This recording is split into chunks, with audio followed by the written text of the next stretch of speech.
We've inherited a colonial legacy.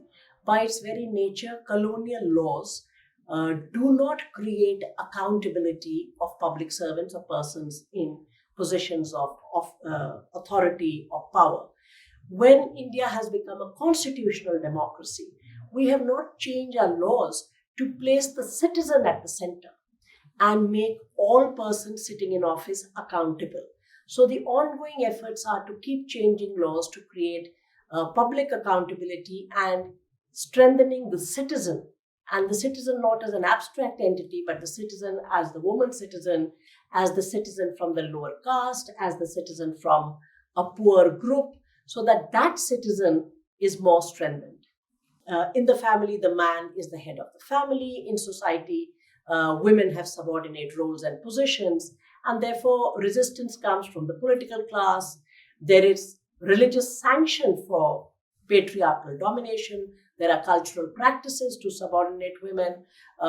Your popular culture feeds into patriarchal domination. So yes, you have to counter it at multiple levels. However, I think where the hope lies is that with every generation, the confidence and the belief that you have the right to equality even within the home and not just outside in the private sphere as well as in the public sphere, that confidence and belief is growing, and therefore I think we are being able to nudge away at those inequities.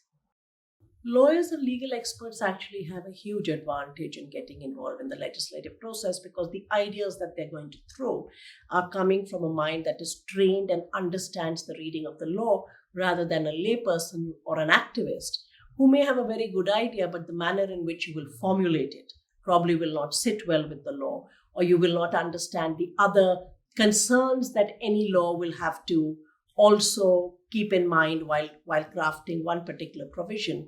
So I actually think lawyers and legal experts have an undue advantage, and their word, therefore, may carry much more weight than an activist who actually may have a wealth of experience to offer. And therefore, the lawyer and legal expert must shoulder the responsibility of hearing the women and men on the ground and then being able to translate it into a language that feeds into the legislative reform. Governments and states do not give rights to people. All welfare legislation, all women's rights legislation has literally been fought for, struggled, and extracted out of the government because government does not wish to part with any power. So I don't think the government plays a role in leading the change.